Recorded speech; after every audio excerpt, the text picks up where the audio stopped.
Bonjour à tous, merci d'avoir choisi de passer les premiers instants de votre matinée avec nous. Enchantée, je suis Yona Panazol, je coordonne pour BPI France les actions dédiées aux industries culturelles et créatives et donc à la plateforme French Touch. On est très heureux aujourd'hui, ce matin, de commencer cette séquence de table ronde avec un panel dédié aux médias et à la creator economy. Les sujets qu'on va aborder et les questions auxquelles on va aussi essayer de répondre, c'est en fait où on en est aujourd'hui de la creator economy et des liens entre médias traditionnels et créateurs de contenu en 2025, en France principalement, mais aussi ailleurs. Et puis aussi comment on aborde toujours cette idée de responsabilité des médias, à la fois pour les créateurs de contenu, mais aussi pour les médias un petit peu plus traditionnel. Et pour cela, nous avons des intervenants de choix à qui je remercie d'être présents. Michèle Benzeno, qui était ancienne directrice générale de Webedia, ainsi qu'aujourd'hui board member de l'UMIC, l'Union des métiers de l'influence et des créateurs de contenu, ainsi qu'enseignante à Sciences Po et à l'ESCP. Bonjour. Bonjour Michèle. Antonin Marin, qui nous a rejoint au pied levé, puisque Sixtine ne pouvait finalement pas être là, on pense à elle, mais merci beaucoup du coup d'avoir répondu à l'appel, et qui est cofondateur du Crayon Group. Bonjour. Tiffaine de Ragnel, directrice de la stratégie éditoriale pour France Télévisions. Bonjour. Ainsi que Jean-Patrick Chélan, directeur des opérations pour TikTok France. Bonjour. Alors, déjà, est-ce que vous voulez ajouter quelque chose sur les présentations? Je ne me suis pas trompée, on est tout bon jusque-là? Parfait. Alors, avant de rentrer dans le vif du sujet et de donner la parole à nos intervenants, peut-être ce qui me paraissait intéressant, c'était de vous partager quelques chiffres, puisque l'année dernière a été réalisée la première étude sur le poids de la creator economy en France, et il est colossal. Et c'est aussi une des raisons pour laquelle on a choisi de débuter cette séquence de table ronde par un panel sur le sujet, parce que c'est peut-être aujourd'hui le secteur dont la croissance est le plus important. Alors aujourd'hui, le marché français est estimé à 6,3 milliards de dollars, avec une croissance annuelle estimée sur les prochaines années à plus de 25%. Donc ce qui est quand même important, ce qui est aussi parce que c'est un secteur qui est en train de se structurer. Et la France est aujourd'hui le troisième marché européen derrière le Royaume-Uni et l'Allemagne.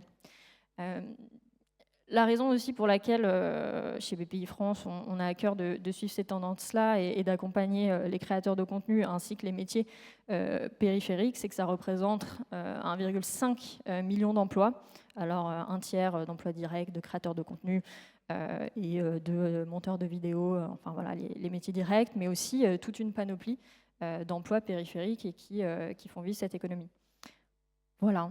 Et peut-être, je ne sais pas si vous avez en tête, si on fait un peu un juste prix, enfin plutôt un juste chiffre, le nombre de créateurs de contenu en France aujourd'hui. On parle de 300 000 créateurs de contenu en France, avec un bon quart qui peuvent vivre de leur activité. Et c'est un chiffre qui est en pleine croissance. Voilà pour la petite introduction. Et donc, la question que je voudrais vous poser, déjà dès maintenant, c'est on voit une évolution des usages, on voit des modèles économiques qui changent. Aujourd'hui, on fête les 5 ans de la French Touch. Sur les 5 dernières années, vous, quelles observations vous avez pu observer dans l'évolution de la consommation des contenus et de la façon dont on les produit? Qui veut prendre la première question? Je peux commencer sur ce qu'on a observé depuis la fenêtre de France Télévisions. clairement une révolution des usages et notamment une explosion des usages à la demande, puisque aujourd'hui, les Français consomment en moyenne 4 heures, un peu plus de 4 heures de vidéos par jour. Sur ces 4 heures de vidéo, c'est 60% qui sont de la télévision en direct, 40% qui sont des usages à la demande.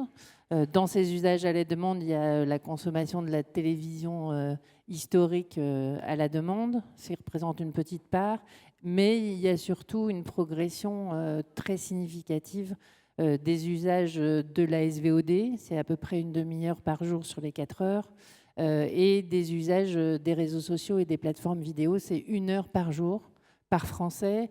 Ça, c'est sur l'ensemble de la population. Si on fait l'analyse sur les moins de 50 ans, c'est 50% du temps sur le live, 50% sur le à la demande.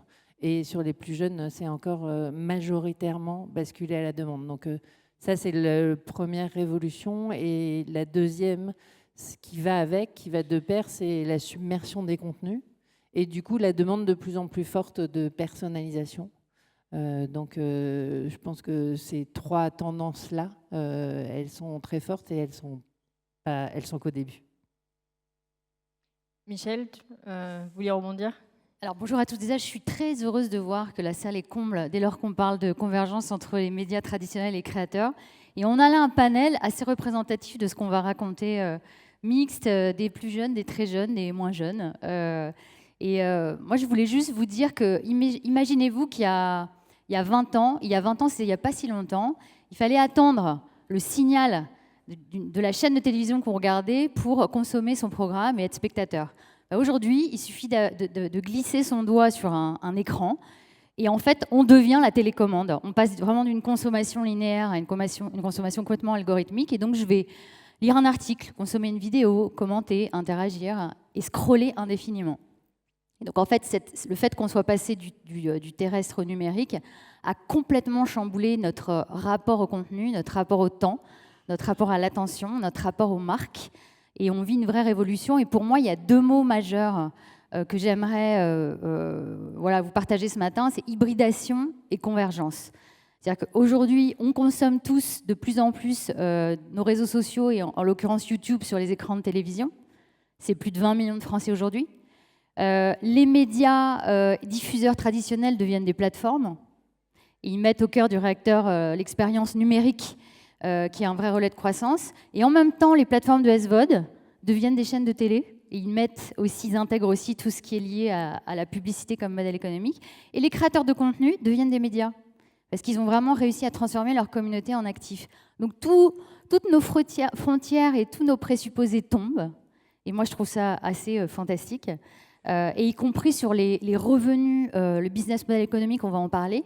On parlait d'un business linéaire avec essentiellement de la pub. Aujourd'hui, c'est des logiques de droits, de produits dérivés, d'événementiel, de merchandising. Donc en fait, c'est systémique et ça nous plonge justement et ça nous oblige à être meilleurs. Oui, et effectivement, le contenu n'est plus linéaire, il bascule plus, on ne se met plus devant la télé pour avoir son contenu. Et je ne sais pas si vous savez, mais aujourd'hui, la moyenne du temps passé sur YouTube par un Français tous les jours, c'est 52 minutes. Donc en moyenne, un Français passe 52 minutes sur YouTube tous les jours. Donc la consommation a vraiment changé.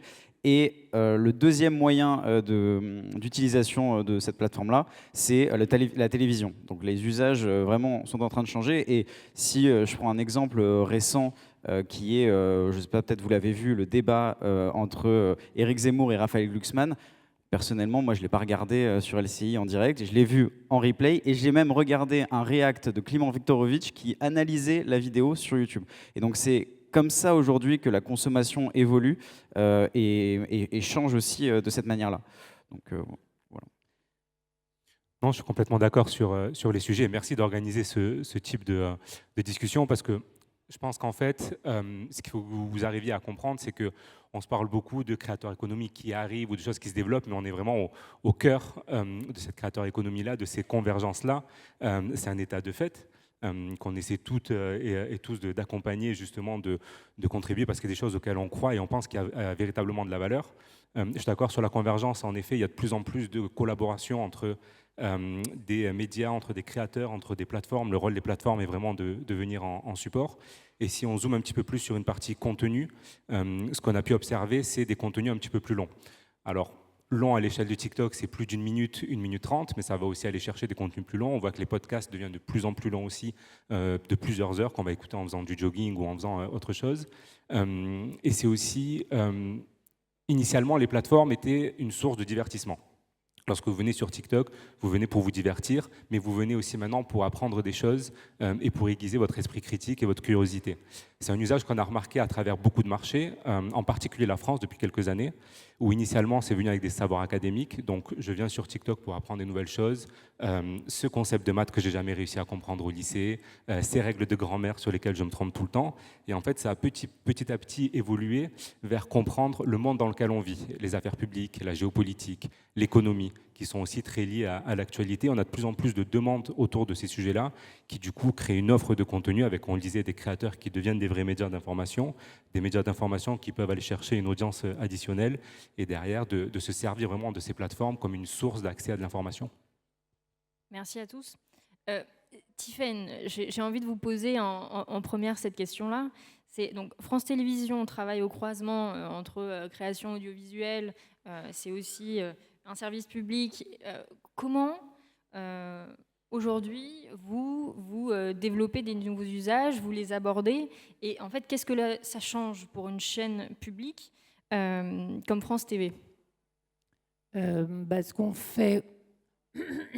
fait aujourd'hui, c'est deux mouvements, à la fois de répondre à nos missions de service public, de s'adresser à tout le monde. Et aujourd'hui, s'adresser à tout le monde, ça veut dire développer son environnement propriétaire pour répondre aux usages et à les demandes. Et ça veut aussi dire sortir de cet environnement propriétaire pour aller mettre ses contenus sur YouTube, sur les réseaux sociaux, parce qu'avec l'attribution très forte à France Télévisions, et je pense que les logiques de marque et d'attribution deviennent de plus en plus importantes dans ce monde où l'hybridation et l'hyperdistribution devient de plus en plus importante. Ça, c'est le premier mouvement pour parler à tout le monde. Et le deuxième mouvement, c'est plus sur la création de contenu. On est un service public, donc on fait de l'information, on fait des contenus d'éducation, on fait des contenus culturels et on investit beaucoup dans la création. Donc il faut continuer à faire ça, le faire sur les formes traditionnelles en se disant est-ce que ce programme-là, il va faire que les gens vont poser leur téléphone et vont se dire tiens, ce programme, j'ai envie de le regarder avec quelqu'un.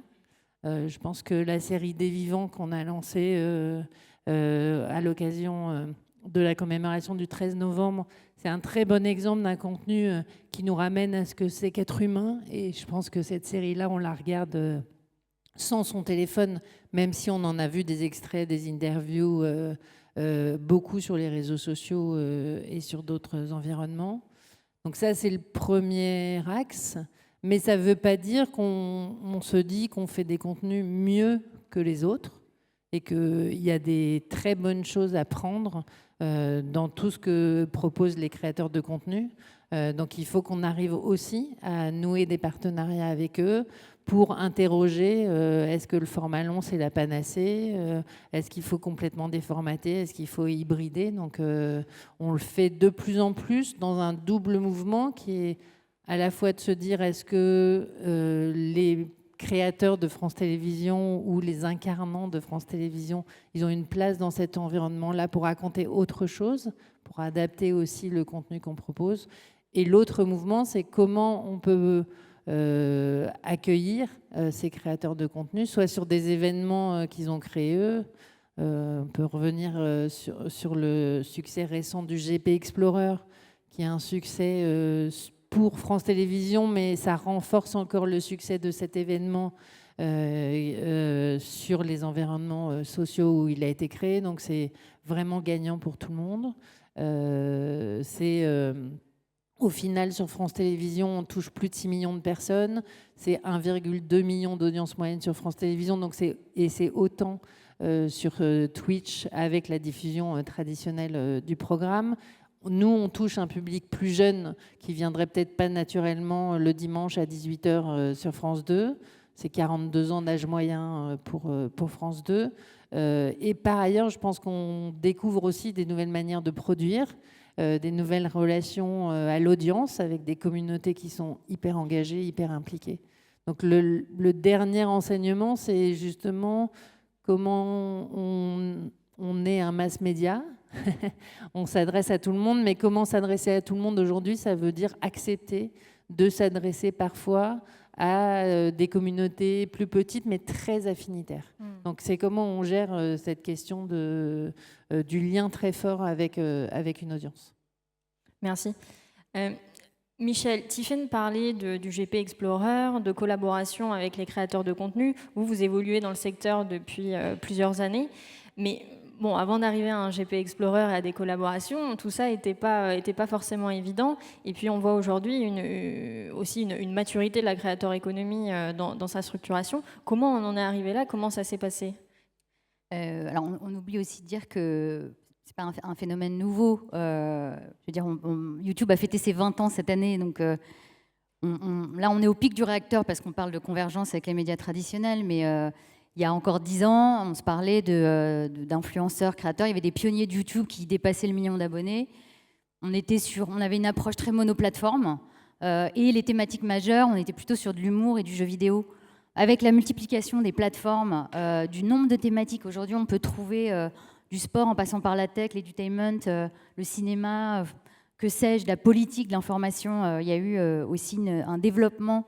Tu parlais de 350 000 créateurs en France. Donc, multiplication des plateformes, nombre de créateurs, nombre de thématiques, qui fait qu'on arrive à vraiment une professionnalisation de l'industrie, avec des formats multidistribués. TikTok a joué aussi un rôle majeur dans l'émancipation des créateurs, et des formats de plus en plus sophistiqués, et je dirais assez proche d'un broadcaster TV, digne d'un broadcaster, donc qui demande des financements colossaux. Et c'est là où moi j'aime bien raconter cette histoire de... Moi j'ai connu tous ces créateurs, c'était des ados qu'on a sortis de leur chambre avec leur webcam, à l'époque de Squeezie et Cyprien, c'était il n'y a pas si longtemps. Voilà, ils ont forgé, en fait, ils ont vécu avec la multiplication de ces formats, de ces plateformes. C'est devenu des créateurs de contenu parce on les a aidés à aussi densifier leur audience sur toutes les plateformes. Et en fait, je pense que notre profession vit un éternel cycle. Aujourd'hui, on parle d'un mouvement de créateurs de contenu qui deviennent producteurs. Et en fait, on n'invente rien. Souvenez-vous, la grande époque de la télé, ces fameux animateurs-producteurs qui étaient Nagui, Arthur Essebach, Christophe de Chavannes, de la rue. Mais en fait, c'est nos créateurs de contenu aujourd'hui. Ils sont producteurs, ils sont incarnants de leur format, ils sont en capacité de produire des nouvelles écritures, en complément de la télé, de produire des IP et de les financer. Et c'est ça qu'on est en train de vivre. Et je dirais que la dernière tendance de fond qu'on vit, c'est aussi, comme on arrive sur un marché très mature, on sent bien qu'il y a une quête de l'indépendance, alors que ces créateurs étaient quand même très affiliés à des grands groupes et des agences, c'est encore le cas. Mais il y a un gros mouvement vers l'entrepreneuriat. Et donc, influenceurs, créateurs, producteurs, entrepreneurs. C'est devenu des businesswomen et des businessmen qui créent leur marque, Léna Situation, qui va jusqu'à créer sa propre maison d'édition quand elle lance son livre pour ne pas se faire des intermédiaires. Voilà, Squeezie, je ne vais pas tous les citer, MrBeast qui ouvre un parc d'attractions en Arabie Saoudite. Donc c'est devenu un vrai business. Ils ont réussi à transformer leur communauté en actif entrepreneurial. Et ça, je pense que ça va aussi teinter le marché différemment et aussi chambouler les modèles économiques. Et peut-être se converger avec la télé, parce que peut-être que le modèle de demain des créateurs, ça sera plus de la logique de vente de droits à partir de leurs IP, plutôt que de la publicité. Peut-être. Voilà. Antonin, quand on parle d'influenceurs, créateurs, producteurs, entrepreneurs, j'imagine que ça te parle? Ça me parle complètement. Je recoupe avec tout ce que disait Michel et je suis complètement d'accord. Nous, on s'est créé le Crayon en 2019, à peu près juste avant le Covid, avec un constat, c'était que nous, on était des consommateurs des réseaux sociaux qui commençaient à émerger, et les gens avaient de plus en plus de consommation des réseaux sociaux, Instagram, YouTube. Alors TikTok est arrivé pendant le confinement majoritairement, mais voilà, on commençait de plus en plus à consommer les réseaux sociaux. Et on manquait d'une chose. Nous, on était des grands consommateurs quand on était plus jeunes des émissions de Laurent Ruquier, Thierry Ardisson, qui étaient effectivement, qui sont leurs propres producteurs. Thierry Ardisson était son propre producteur. Et ces gens-là nous inspiraient et on avait envie d'avoir ces émissions-là sur nos réseaux sociaux, sur YouTube ou autre, et on ne l'avait pas. Donc en fait, on a fait ce que n'importe quel créateur de contenu faisait. Alors au début en 2012, 2015 et nous en 2019, on a pris notre téléphone et on s'est dit on va filmer des gens dans une émission qu'on improvise, on fait des débats et on va voir ce que ça donne dans notre chambre, on va bien voir ce que ça donne. Et on a pris des gens qu'on suivait sur les réseaux sociaux, donc les premiers créateurs de contenu qu'on voyait, qui commençaient à avoir des engagements militants d'un bord ou d'un autre, et on a commencé à les faire se réunir autour de débats. Et ça a tout de suite pris, en fait, il y avait un besoin, ce besoin que nous on avait ressenti en tant que consommateurs. Visiblement, d'autres personnes le ressentaient aussi. Et à partir de là, on a commencé à produire nos émissions sur notre chaîne YouTube. Et très rapidement, donc on a compris, parce qu'on consommait les réseaux sociaux aussi de cette manière-là, qu'il fallait diffuser en format court notre émission pour avoir un relais aussi de notre émission sur différents canaux. Et très vite s'est posé la question justement du business model de ce qu'on faisait, parce que à ce moment-là, on pouvait, et d'ailleurs encore aujourd'hui, pour l'instant, on ne vend pas encore nos IP. Donc il fallait trouver un business model par rapport à ça. Et donc très vite, on s'est dirigé vers la fondation d'une agence qui s'appelle Le Surligneur aujourd'hui, qui est une agence de relations presse et d'influence, qui nous a permis de développer à la fois les compétences qu'on développait pour le média, de les mettre à profit sur cette agence-là et donc d'aider des clients, différents clients, et donc d'avoir un business model sain et viable pour nous permettre après de faire notre média et de développer ce qu'on voulait faire. En parallèle de ça, nous, ce qui nous intéressait, c'était de mettre en avant des gens donc, qui peuvent échanger et discuter.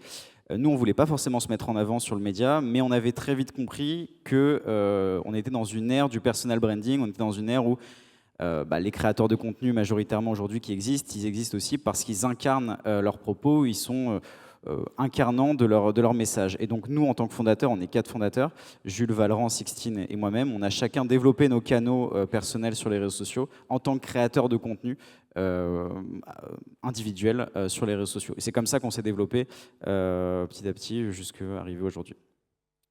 Merci. Et Jean-Patrick, donc toi, tu représentes une plateforme ici, et principalement évidemment TikTok. Comment vous avez évolué ces dernières années et aussi en termes d'usage ou d'envie des incarnants? En fait, c'est super intéressant parce que, au final, ce qu'on observe, c'est vraiment une fusion des 3 discours que vous avez. Et pour le coup, on est extrêmement alignés sur cette partie. Pour rebondir sur ce que tu disais sur incarnant, c'est vrai que c'est quelque chose qu'on a observé aussi. Ça fait un peu plus de 15 ans maintenant que je travaille sur des contenus sociaux. Et à l'époque, je ne sais pas si vous vous rappelez, il y avait une grosse tendance sur les recettes, par exemple. Beaucoup de stop motion, où on voyait juste les mains du dessus, quelque chose de très polissé, très travaillé, très édité. Là où maintenant, c'est vraiment de l'incarnant. C'est je veux voir la personne en train de cuisiner, qui va donner des conseils et dont je me sens proche derrière.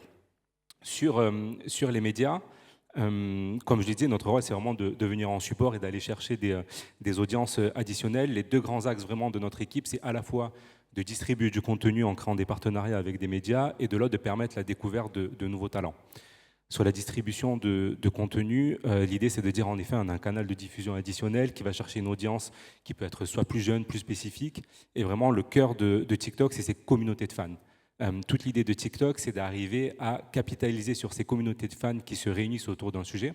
On a tendance à dire que TikTok n'est pas une plateforme sociale, on est plutôt une plateforme de divertissement.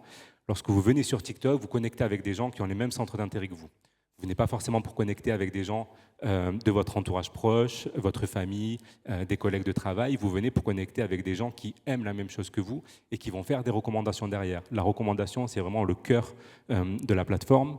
Et pour rebondir sur ce que tu disais sur la série des vivants, en fait, on a fait des études qui montrent qu'en moyenne, les gens passent entre 10 à 12 minutes sur une plateforme de streaming à essayer de trouver un contenu. Et je pense que ça nous est tous arrivé, le soir, vous voulez regarder quelque chose, vous ouvrez, le catalogue est monstrueux, vous ne savez pas quoi regarder, et soit vous refermez, vous n'avez rien vu, soit vous prenez quelque chose par dépit ou vous revenez sur Friends ou Big Bang Theory. Donc en fait, la logique, c'est de se dire, si vous venez sur TikTok, vous allez avoir des gens qui ont les mêmes centres d'intérêt que vous, qui vont vous faire des recommandations. Et vous allez voir des extraits aussi qui sont postés par ces ayants droit d'une série, d'un film qui va vous donner envie d'aller. Donc notre rôle, c'est vraiment de ramener ces gens vers de la consommation sur ces écrans-là. Et toutes les fonctionnalités, vous avez peut-être entendu parler de Spotlight, ce sont des fonctionnalités qui redirigent derrière les utilisateurs, soit en salle pour acheter son billet de cinéma, soit sur des plateformes de streaming pour prendre son abonnement, ou alors sur la télé. Donc c'est vraiment le cœur de notre métier. Et sur la partie découverte de nouveaux talents, je vais prendre 2 exemples qui pour moi sont assez parlants et assez d'actualité. Le premier, c'est la Star Academy, qui a un carton actuellement. L'une des candidates, c'est Sarah, a été découverte parce qu'elle avait une énorme communauté sur TikTok et elle a été repérée de cette manière-là. Et c'est comme ça qu'elle a intégré le casting. On se pose vraiment en découvreur de nouveaux talents. Énergie nous a contactés l'année dernière parce qu'ils cherchaient à renouveler leur pool de talents d'animateurs. On a organisé un gros casting sur la plateforme où les gens pouvaient envoyer des bandes de démos. C'est vrai que très souvent, le monde des castings est un monde un peu opaque. Les gens ne savent pas trop comment être repérés. Je trouve que la force des plateformes, et YouTube et les autres ont contribué à ce développement-là, c'est de permettre à tout le monde, depuis sa chambre, de faire découvrir son talent. Il n'y a jamais eu autant d'opportunités de pouvoir être découvert. Après, ça n'a jamais été aussi difficile parce que tout le monde peut être créateur et à partir du moment où vous avez quelque chose, une valeur ajoutée, une authenticité, vous pouvez la mettre en avant et c'est ce qu'on encourage aussi sur la plateforme, c'est d'être vraiment unique, de ne pas essayer de suivre une tendance ou de construire un personnage. Mais grâce à ces recommandations-là, Énergie, par exemple, a recruté 2 nouveaux animateurs en temps plein qui animent une quotidienne. On l'a fait aussi sur le cinéma, avec un exemple que j'aime beaucoup qui s'appelle Claudia Cochet, qui est une réalisatrice qui crée des contenus sur TikTok. Elle a participé à un concours de court-métrage qu'on avait organisé dans le cadre de notre partenariat avec le Festival de Cannes il y a 3 ans. Elle a gagné le prix de meilleure réalisation. Elle a été découverte grâce à ce sujet-là. Il y a un réalisateur qui l'a contactée et elle a co-scénarisé et elle a participé, elle a joué dans un film qui a été présenté en compétition officielle à Cannes l'année dernière. Donc la boucle est bouclée. L'histoire est vraiment de dire, sur TikTok, vous avez les talents de demain, qui ont des écritures nouvelles aussi, qui permettent aussi d'inspirer des médias et d'arriver avec un storytelling qui est différent, des moyens de production qui sont différents. Et derrière, tout notre rôle, c'est de les accompagner et de faire en sorte que les prochains Squeezie et les prochains Cyprien ou les prochains grands réalisateurs soient sur la plateforme et puissent se servir de ce tremplin-là pour être repérés par des professionnels, mais aussi par le public. Merci à tous. Un mot que vous avez, qui est beaucoup revenu, ou une idée qui est beaucoup revenue, c'est cette idée d'hybridation, de convergence. J'aimerais qu'on y revienne, parce qu'on parle à la fois évidemment de la Starac de TikTok, c'est aussi l'hybridation entre journalistes qui étaient sur la TV traditionnelle, qui sont passés sur YouTube. Récemment, par exemple, quand on voit que MK2 distribue le film de Inoxtag, alors quand même que MK2, c'est aussi le plus grand partenaire du cinéma indépendant qui gagne des Oscars et des Césars. On voit que ces secteurs dont on pouvait avoir l'impression qu'ils fonctionnaient sur des couloirs de nage parallèles, aujourd'hui, font tomber les murs et que tout ça est devenu vraiment pour eux. Tiffaine, vous parlez souvent d'un choc culturel positif entre créateurs et médias traditionnels. Qu'est-ce que ça change concrètement, en fait, dans votre façon de produire, même au sein des équipes, peut-être, et dans les attentes des audiences, vous en avez parlé un petit peu tout à l'heure, mais si vous avez d'autres choses à ajouter. Ça change notre réflexion à peu près sur tous les programmes qu'on fait. Par exemple, on parlait des animateurs. Un animateur de télévision, c'est quelqu'un qui a une certaine polyvalence. Il peut présenter un divertissement, un grand événement. Dans l'info, il peut présenter un magazine ou un journal. On a le sentiment que quand on bascule dans un environnement numérique, d'abord, il faut les spécialiser un peu plus sur, les créateurs de contenu disent les points de passion. En tout cas, sur quelque chose qui les caractérise vraiment plus. Élise Lucet, on va la chercher pour l'interview, et ce qui est intéressant, c'est la confrontation avec justement une génération de créateurs de contenu. Faustine Bollard, on va la chercher pour son expertise sur le témoignage et sa capacité à recueillir la parole, quels que soient les endroits où elle va. Donc déjà, ça, c'est un changement. Et l'autre... Pardon. J'allais dire, vous avez parlé de narration de créateurs de contenu. Est-ce que vous pouvez développer, en fait, c'est quoi la différence? La différence, c'est que c'est sans doute plus direct. D'abord, il y a une forme de relation directe avec l'audience, puisqu'il y a une voie de retour pour l'audience, notamment sur YouTube. Les gens interagissent, posent des questions, like, partagent, recommandent. À la télévision, ça n'existe pas vraiment. Donc, ça change complètement le rapport au public.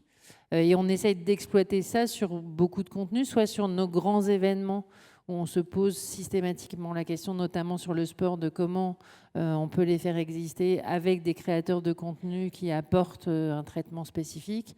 On peut donner l'exemple de jeux 7 et match qu'on a fait avec Rivenzi. On se pose aussi la question de comment on utilise les reacts autour des programmes de France Télévisions. On aura prochainement un partenariat autour du Comte de Monte Cristo, une nouvelle série qui va arriver sur France Télévisions, pour proposer un accès différent à ce programme que pour un public qui viendra peut-être pas le voir sur France Télévisions, mais qui viendra voir un créateur qui va proposer sa propre interprétation du contenu. Et ça, c'est hyper intéressant pour nous.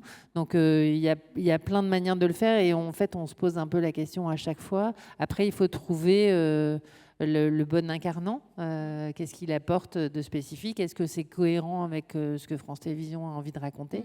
Mais ça ouvre beaucoup de portes, et du coup, on est quand même dans une posture d'ouvrir notre porte. On l'a toujours fait, en fait, avec tous les producteurs, et ben aujourd'hui, on le fait avec tous les créateurs de contenu, en essayant de travailler directement avec eux, parce que le mélange de la production traditionnelle et du créateur de contenu, c'est pas toujours simple. Okay. S'il y a des intermédiaires, finalement, on perd un peu quelque chose de leur savoir-faire et de leur propre capacité à faire de la narration. Donc, on trouve que l'échange direct, il est plus fructueux. Si je peux me permettre de rebondir, c'est vrai que ce qu'on observe, c'est que, notamment pour les animateurs et animatrices de télé, c'est une manière d'étirer en fait le programme, à la fois en montrant des coulisses, de faire vivre les coulisses de l'intérieur. Et c'est un Nikos, par exemple, qui est extrêmement bon sur le sujet, qui, à la coupure pub, va pouvoir montrer ce qui se passe derrière et pouvoir lever un peu le voile. Mais c'est aussi une manière de, à la fois, montrer différentes facettes des personnalités des incarnants télé, mais aussi de pouvoir prolonger le discours autour du programme. On le voit derrière, à partir du moment où il y a cette connexion-là et qu'on arrive à étirer l'univers, ça permet en tout cas de ramener des gens en télé, de les ramener sur ce sujet. Et pour le coup, je trouve ça extrêmement intéressant. Et c'est vrai que c'est une gymnastique qui est différente, mais très souvent, ça permet aussi de sortir du programme et de pouvoir apporter des choses qu'ils n'ont peut-être pas forcément pu dire à l'antenne, ou alors de se réinventer complètement. C'est vrai qu'on pense à un Samuel Etienne, par exemple, qui est extrêmement agile sur la plateforme, qui a réussi à fédérer une communauté, qui ensuite l'amène sur de nouveaux sujets. Et je trouve ça intéressant parce que ça permet de prendre par la main des communautés et de les amener sur des sujets de manière assez souple. Et ça marche pour tout le monde. On a Nelson de Montfort qui a rejoint la plateforme il y a très peu et qui, pour le coup, va s'investir un petit peu plus dans la promotion du sport, au-delà du simple commentaire. Il y a Claire Chazal aussi qui réfléchit à des formats spécifiques sur la plateforme. Et c'est vrai que prendre des émissions et des déclinaisons, je sais que c'était un sujet que tu avais traité aussi, Michel, de les décliner et de faire ces formats-là sur les plateformes avec des créateurs soit qui animent, soit qui participent, c'est vrai que ça ouvre un nouveau champ des possibles, ça permet de renouveler en tout cas le catalogue de contenu. Renouvellement, complémentarité, ouverture du champ des possibles. Bon, Michel, du coup, c'est fini, on sonne le glas de cette idée de médias traditionnels et créateurs de contenu qui avancent sur des chemins parallèles. Je peux vous dire qu'il y a encore peu de temps, ces discussions étaient impossibles, voire inaudibles. Moi, j'ai passé mon temps à être tiraillée entre les deux camps. des petits complexes de supériorité et d'infériorité en fonction de à qui on parle, où on considérait quand même pendant longtemps les médias traditionnels, les créateurs de contenu comme des sous-producteurs, je le dis, hein, je l'assume, et les créateurs de contenu qui voyaient aussi quand même la télé comme le vieux média, et ces mondes ne se comprenaient pas. Et moi, je suis contente d'assister à ce genre de panel et de ne pas passer notre temps à expliquer pourquoi ces deux mondes ne se comprennent pas. Et c'est comme toujours, il faut des cas d'usage, il faut s'écouter, il faut progresser. Aujourd'hui, on a énormément de cas d'usage qui font que c'est même plus un sujet. Et je reviens sur l'évolution créateur-producteur. C'est vrai qu'aujourd'hui, il y a beaucoup de créateurs de contenu qui sont devenus indépendants, qui créent leur propre studio et qui s'équipent de plus en plus avec, je dirais, les mêmes compétences que ce qu'on peut retrouver chez un diffuseur et un producteur, des réalisateurs, de la post-prod, des monteurs, des auteurs. Ils intègrent même leur propre équipe commerciale. Donc c'est vraiment des nouveaux studios très intégrés. Et ça, je pense que ça a vraiment facilité le rapprochement entre ces deux mondes. D'abord, je voudrais saluer aussi France Télé, qui a été un partenaire pendant des années et qui a eu l'humilité aussi, il y a 2 ans, de se lancer sur Twitch, de rencontrer tous les acteurs du marché, les streamers, et d'écouter leurs envies, ce qui est assez rare, et je pense que c'est aussi pour ça que ça a marché. Parce que, voilà, c'est aussi un schéma narratif très authentique, très interactif, qui ne rentre pas dans les codes des chaînes de télé. Et donc, le fait qu'ils créent leur studio, ils n'ont jamais autant conscientisé la complémentarité et le fait qu'ils ont besoin des producteurs, ils ont besoin des diffuseurs pour ce qu'ils savent faire, c'est-à-dire parler au plus grand nombre instantanément. C'est pas pareil de générer une vidéo de 4 millions de vues ou 5 millions de vues sur YouTube que de générer 4 millions de téléspectateurs en prime time toutes les semaines. Et donc, voilà, c'est même plus un sujet. Et moi, j'ai 2 exemples en tête qui... alors, le GP Explorer, tu en as parlé. Il se trouve que c'est la dernière saison, en tout cas sous cette forme. Qui a regardé le GP Explorer dans la salle aujourd'hui, ou qui, d'une manière générale, soit à la télé, sur France Télé, sur Twitch? Bon, pas tant que ça quand même. Hein. Néanmoins, on voit que cette année, la dernière saison a été exceptionnelle. Mais il se trouve que grâce à France Télé, je pense, c'était inimaginable de penser que ça allait être diffusé en linéaire sur France.tv et sur la chaîne Twitch de Squeezie. Ces stratégies de fenêtrage, elles étaient impensables il y a encore quelques temps. Et je pense que c'est aussi grâce au pouvoir de la télé, donc la télé n'est pas morte, loin de là, qu'aujourd'hui, vous faites un sondage, tout le monde a été exposé au GP Explorer. Et la deuxième initiative que je trouve intéressante, c'est aussi du côté des producteurs traditionnels. On voit ce que Banijay a annoncé cet été, leur Creators Labs, qui consiste aussi à en fait, redonner vie à des super franchises un peu peut-être poussiéreuses et qui vont être réinterprétées par des créateurs en mettant un fonds à disposition des talents. Je trouve que c'est intéressant et que ça contribue aussi à ce niveau de convergence. Exactement, et puis c'est vrai que quand on regarde aussi à ce que créent les créateurs, hein, qui est l'imposteur, c'est aussi une IP au même titre que les IP télé, que des Koh-Lanta ou... Le reste de la télé. Exactement, et puis qui à l'avenir pourront vivre même et être vendus peut-être à l'étranger avec des Who is the Imposter qui est repris aux États-Unis ou ailleurs. Donc ça ouvre des perspectives passionnantes.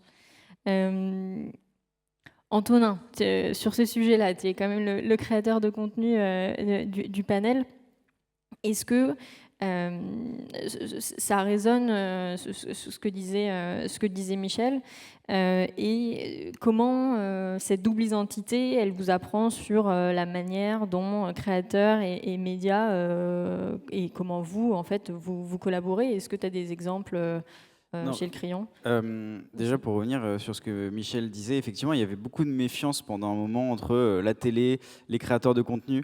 Les créateurs de contenu qui regardaient la télé un peu comme un monde un peu vieillissant, un peu bizarre. La télé qui regardait les créateurs de contenu comme des petits genoux en disant « Oui, vous inquiétez pas, faites votre petit truc de votre côté, nous, on sait ce qu'on fait, on avance. » Et mine de rien, la télé a comme atout le fait d'avoir des IP incroyables et des événements, des moments qui partagent et qu'on a tous vus à la télé quand on était petit. Et donc, en fait, même en tant que créateur aujourd'hui, on respecte ces entités, ces émissions, ces moments qu'on partageait en famille. Je pense à plein d'émissions là qui me viennent en tête, mais même des moments comme les Energy Music Awards, les Césars, Koh-Lanta sur TF1, sur France TV. Il y a aussi des émissions, il y avait Question pour un champion avant, mais voilà, et des émissions comme ça qui ont... Toujours Il y a toujours le week-end, une fois par semaine, effectivement. Donc voilà, des émissions comme ça assez cultes qui ont le mérite d'exister à la télévision. Et ça, en tant que créateur, on respecte énormément ça, et on a envie aussi d'y participer et de voir comment on peut y participer. Et effectivement, les ponts ont été créés depuis là, quelques années, ça commence à arriver. On le voit avec des créateurs de contenu qui animent des émissions et la télévision qui diffuse même des émissions qui viennent du web. Donc il y a des deux côtés, on a une hybridation qui se fait de plus en plus. Moi, je le vois aussi avec Le Crayon, où à une certaine époque, on commençait à créer des débats, des émissions. On n'avait pas trop de dialogue avec la télévision, avec des producteurs, et aujourd'hui on commence à avoir des dialogues avec eux pour voir potentiellement comment on peut adapter ce qu'on sait faire sur les réseaux sociaux sur des formats plus télévisés ou sur des plateformes associées à la télévision. Donc il y a un rapprochement qui se fait aujourd'hui, et moi si je veux ajouter quelque chose quand même, c'est que les créateurs de contenu, ce qu'ils ont apporté et ce que moi je vois et ce qui est recherché aujourd'hui par les gens qui nous regardent, c'est un besoin de sincérité. Il y a eu pendant très longtemps ce sujet de, en fait, il y a les journalistes, il y a les gens qui font leur contenu, et nous, en tant que spectateurs, on est assez exclus de ça. Les créateurs de contenu ont réussi à apporter ce côté, en fait, vous êtes avec nous, on est ensemble, on ne vous ment pas. Il y a ce côté sincère qu'il y a sur les réseaux sociaux, qui, je pense, est recherché par une audience aujourd'hui, et que les créateurs de contenu peuvent apporter à la télévision. Et je le vois même dans des nouveaux programmes, je pense à Loup-Garou par exemple, qui est produit sur Canal+. Loup-Garou, il y a un côté très réseaux sociaux, en fait, très héritage réseaux sociaux dans la manière dont c'est fait, dans la manière dont c'est raconté et dans la manière dont on incarne le propos. Donc voilà, je pense que l'avenir, c'est ça, c'est plus de sincérité dans les programmes et une hybridation des programmes entre réseaux sociaux et télévision. Oui, c'est vrai, tu parlais de plus de sincérité et puis aussi de la confiance de l'audience envers les créateurs de contenu. Ce qui m'amène aussi sur une question que je voulais vous poser, c'est que, en fait, à mesure que les créateurs deviennent des relais ou des plateformes d'opinion et d'information, ce qui, pour longtemps, a été en fait le rôle aussi des médias traditionnels, ça a nécessité aussi une adaptation de la consommation de l'information. Et de la même manière que pour les médias traditionnels, il y avait une responsabilité de cette transmission de l'information, se pose aussi cette question pour les créateurs de contenu. Alors, Michel, vous insistez souvent sur la nécessité de donner aux créateurs de contenu les moyens de lutter contre la désinformation. Concrètement, comment on peut les accompagner ? Et comment, en fait, de quoi on parle quand on parle de responsabilité, de leur responsabilité? C'est un enjeu en effet majeur. Mon message de ce matin, c'est que oui, il y a une urgence à accompagner les créateurs de contenu pour lutter contre ce fléau qui est la désinformation. Il y a tout un sujet autour de... Alors, je vais dissocier les créateurs d'information des créateurs de contenu, parce qu'aujourd'hui, être créateur, c'est difficile. On est seul, on a besoin de financement. Il y a tout un sujet aussi de comment on crée des standards, des normes, une labellisation pour aider les créateurs qui souvent sont attaqués. Il y a même des sujets de cyberharcèlement terribles. Et donc, je pense qu'il y a une responsabilité aussi partagée des diffuseurs, des plateformes et des médias traditionnels à donner les moyens aussi aux créateurs de lutter contre ce fléau. Après, ma position sur les créateurs d'information, et je parle au nom, en tant que membre du conseil d'administration de l'UMIC, je parle en leur nom, parce que ce syndicat fait un travail vraiment qui est remarquable sur ces sujets-là. Il y a une urgence absolue à réagir pour plein de raisons. Il y a eu déjà des signaux faibles l'année dernière au moment des élections européennes, où il y a eu une pression du côté de l'UMIC de certains lobbyistes, de certains partis politiques, pour engager les créateurs de contenu d'information à prendre parti. Donc ça s'appelle de l'ingérence numérique. Le deuxième sujet, moi, qui m'a, pendant malheureusement tous les conflits géopolitiques, il y a eu un phénomène, ce qu'on appelle blackout, où il y a eu un boycott des créateurs d'information. On les forçait à prendre position. Et alors ça, pour moi, c'est la fin de la démocratie. comment on les aide justement à réagir par rapport à cela. Et en fait, la réponse, c'est l'UMI qui est en train de travailler sur la reconnaissance du statut de créateur de contenu d'information, qui ne sont pas certes journalistes, mais qui doivent avoir un statut à part, qui adressent des millions, et notamment du jeune public. Donc cette charte, elle a pour vocation de labelliser les créateurs d'infos, leur donner un statut à échelle européenne, reconnu par le ministère de la Culture et par les plateformes. Et elle a vocation à normer ce qu'est de l'information, à savoir des chartes de déontologique, de l'éthique, bien dissocier l'opinion des faits, parce que souvent, malheureusement, c'est l'émotion qui prend le pli et on voit des choses effroyables sur les réseaux sociaux. Et c'est aussi publier ses sources, souvent, donner accès aux consommateurs, aux users, aux sources qui sont publiées, et tout simplement les aider à fast-checker. Donc tout ça, il faut du financement. C'est impossible autrement. Voilà. Et alors, Tiffaine, c'est vrai que le fact-checking, transmettre une information fiable, chez France Télévisions, c'est aussi vers vous qu'on se tourne souvent pour obtenir une information fiable. Pardon. Comment vous travaillez pour créer un espace sûr, et comment peut-être les créateurs pourraient s'en inspirer? C'est essentiel pour France Télévisions. S'il n'y a pas d'informations sûres sur France Télévisions, c'est une mission complète qui s'effondre. Aujourd'hui, 80% des Français disent qu'ils ont confiance dans l'information qui est délivrée par France Télévisions. Donc je pense qu'on fait plutôt bien le job, même s'il y a peut-être des choses à améliorer.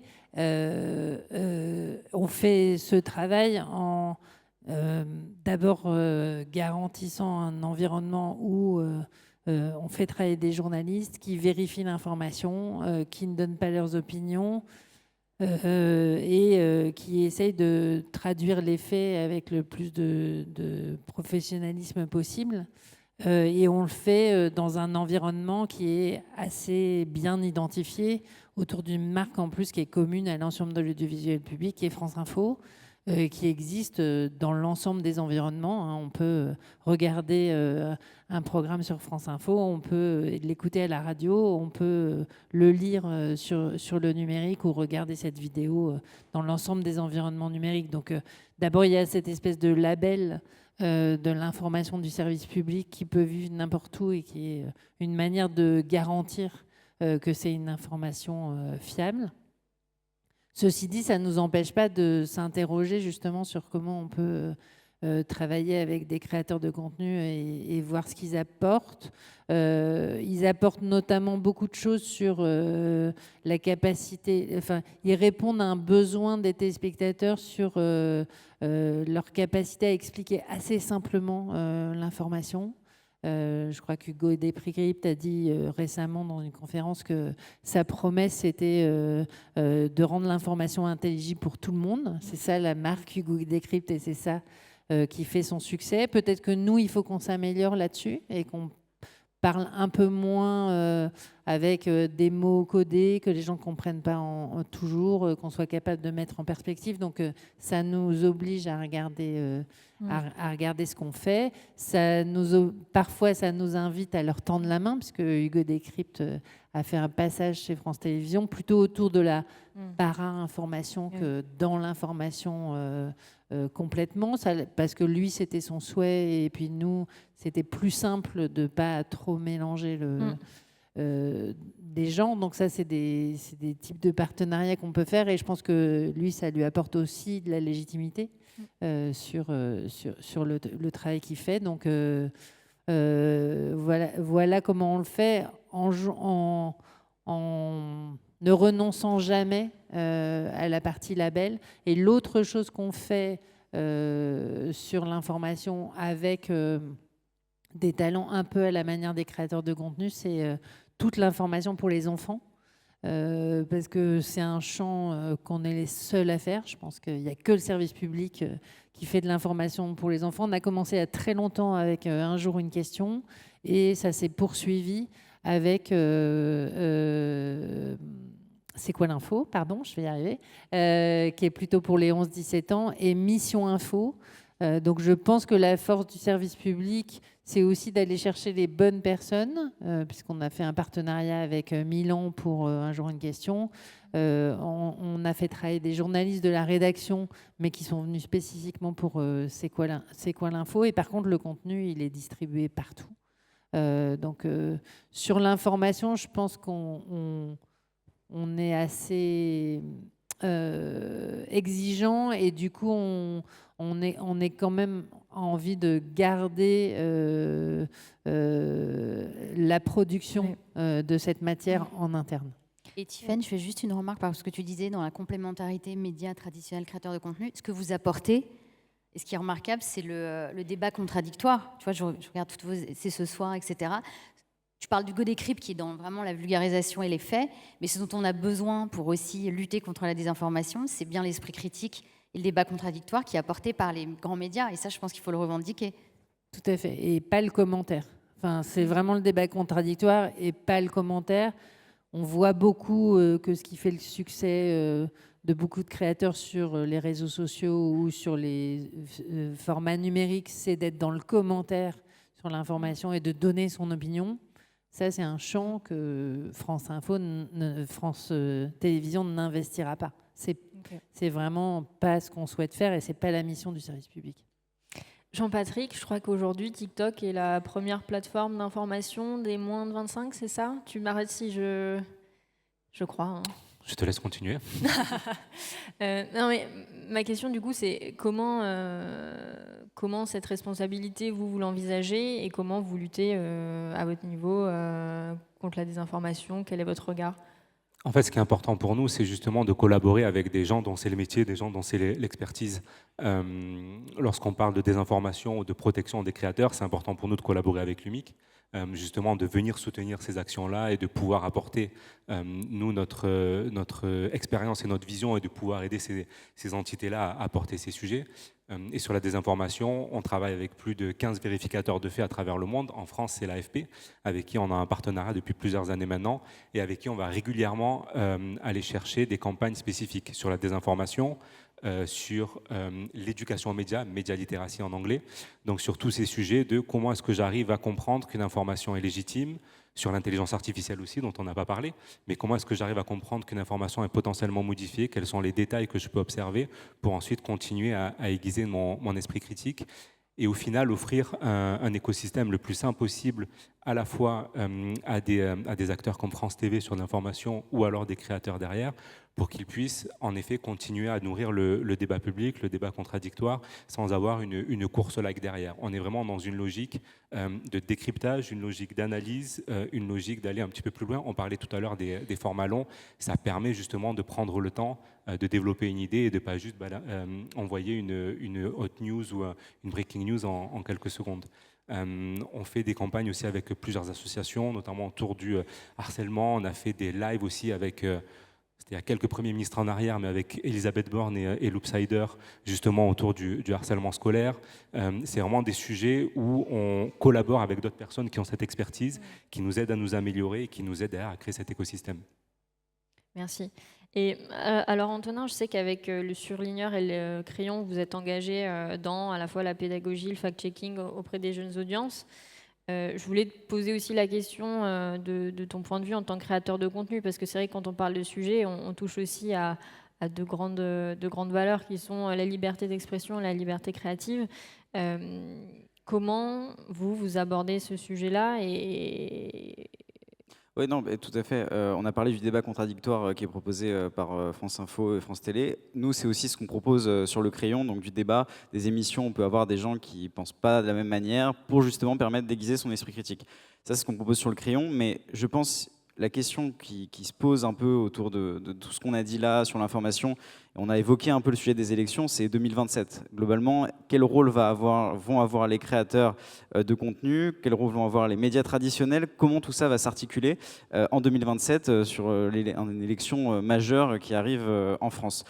Moi, je pense qu'elle va se jouer principalement aujourd'hui sur le numérique, que ça va par rapport à d'autres élections, comme même 2022-2017, le numérique va être le cœur central des élections de 2027.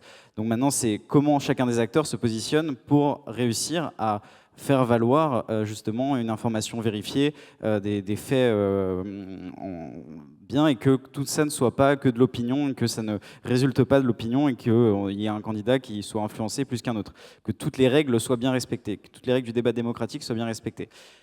Il y a un sujet que je trouve intéressant là-dessus, la question de est-ce qu'un créateur de contenu peut influencer le cours d'une élection? Est-ce qu'un seul créateur de contenu, s'il décide de son côté de dire voilà, je vote pour ce candidat, ça peut influencer le cours d'une élection? Et la réponse, elle fait assez froid dans le dos, c'est oui.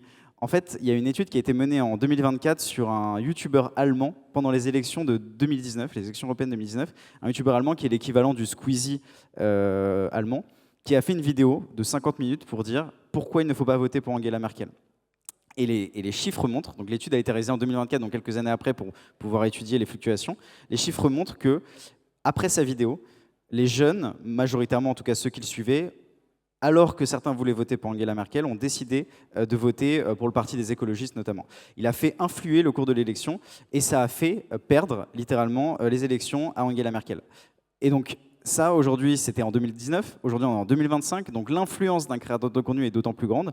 La question se pose de quelles responsabilités auront les créateurs de contenu là-dessus et comment ils vont prendre en main ces choses-là avec les plateformes, avec les médias traditionnels, etc. Et nous, ce qu'on propose au Crayon, en tout cas pour parler de ce qu'on fait, ce qu'on essaye de faire pour que l'information et que les débats soient basés uniquement sur des faits, on propose un fact-checking de toutes nos émissions.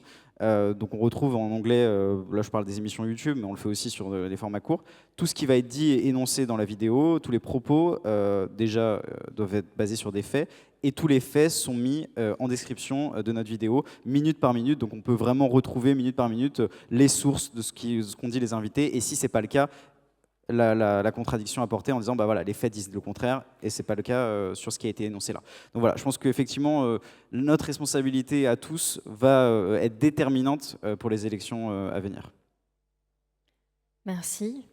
Je te laisse le mot de la fin. Je vois qu'on me fait des signes pour dire que c'est terminé. Est-ce que vous vouliez... Oui. Peut-être juste un point, parce qu'on a été très consensuel. Je pense qu'il y a juste un sujet sur lequel on est peut-être moins consensuel, c'est celui des enfants et des réseaux sociaux. Nous, on pense que c'est quand même très important d'être un peu une référence, de donner des règles un peu claires aux parents sur à partir de quel âge on peut utiliser les réseaux sociaux et c'est quoi la bonne relation avec les écrans. Donc il n'y a pas d'écran avant 3 ans, avant 6 ans c'est pas plus d'1 heure, après 6 ans on peut dépasser 1 heure et c'est pas de réseaux sociaux avant 13 ans. D'ailleurs c'est la règle normalement des réseaux sociaux, mais on voit qu'elle est quand même très trouble et on voit que c'est une inquiétude qui est très stridente chez les parents aujourd'hui dans la société française. Donc on pense que France Télévisions doit vraiment être l'allié des parents, parce que les écrans, c'est pas mauvais pour les enfants, ils ont besoin d'images pour se construire, mais peut-être que c'est un peu comme les légumes, il y en a qui sont meilleurs que d'autres, et il faut qu'on arrive à le dire. Donc oui, il y a des partenariats possibles, oui, les frontières, elles sont ouvertes partout. Je pense que quand même, sur le public des enfants, il y a des règles spécifiques auxquelles nous, on est très attachés à France Télévisions. Vous vouliez rebondir? Non, c'est bon pour vous. Mais merci à tous les 4. Merci à tous d'avoir suivi ce panel. Merci beaucoup. Merci.